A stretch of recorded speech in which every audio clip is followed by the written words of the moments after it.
Good evening and welcome to week 4, budgeting for an early childhood center. I hope you guys are doing well. I just wanted to record a quick video to provide you with an overview of your assignments for week 4. And as you guys know, we've been really discussing the role of the early childhood administrator.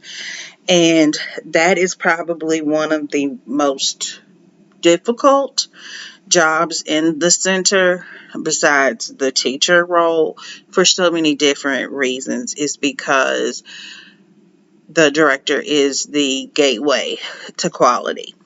So with budgeting, it is very important that the director, the owner, have a strong foundation in finances.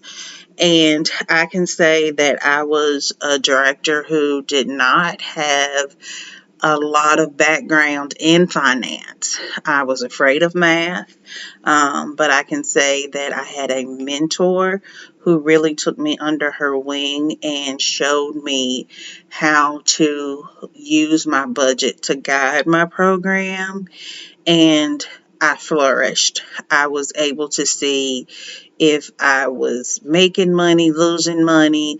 I was able to send staff home. I was able to cut costs, all of those different things. So it's very important. So just know that you don't have to have a background in finance, but you do need to really take some time to fully embrace the different types of systems that may work for you.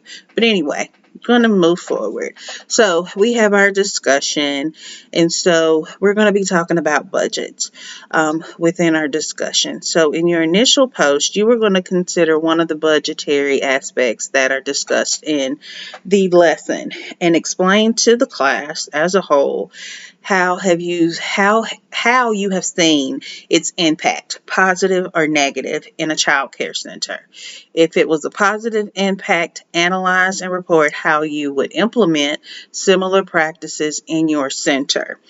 If the impact was negative, strategize how you would establish practices that would help you avoid having similar issues in your own center. And then review the post of your peers and and offer strategies, feedback, and ideas to their suggestion. In order to engage in an active discussion, please submit your initial discussion post by Wednesday and make sure that you participate in the discussion at least on 3 different days, and that you respond to 3 posts. So next we have our CAT assessment, and so you can see on the screen you have your link for your directions as well as the budget for this assignment. And so going to pull up the budget analysis. And so please realize that this assignment is worth 10% of your grade. And so you are going to review the sample budget and you are going to evaluate the budget in at least 500 words. So make sure that your evaluation is 500 words or more, and that you want to make sure that you address the following areas: the number of days the center is open per year, the center's capacity, breakdown of tuition, list of resources, it's going to help with revenue, identify the yearly costs. So think about salaries for assistant director, lead teachers, aides, substitutes, training, staff development, rent, food, related supplies, and then classroom supplies. And then in an earlier prompt, you identify the number of pre-K students enrolled in the center. Imagine that the center's enrollment of pre-K children changes to 30 students. Explain what effect that change would have on the center's budget. So you're going to have some prompts that you're going to have to use to, in your budget analysis as well. So make sure you follow all of that and, use the directions as a guideline to help you. And you can see you have the budget here. So this is a sample budget here that you're going to be using. So you would just use this. It's 4 pages. Use this to help you with your assessment. Then you're going to have your week 4 midterm.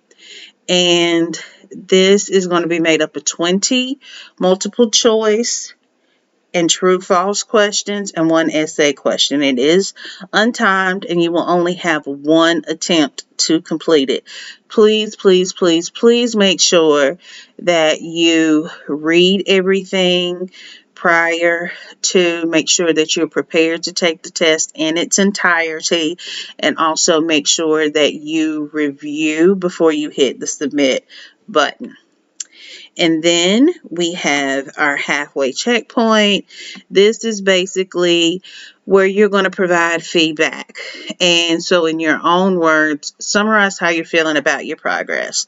And so this is for you to be honest and say, this is how I feel I'm doing. I'm overwhelmed. I feel I'm doing great.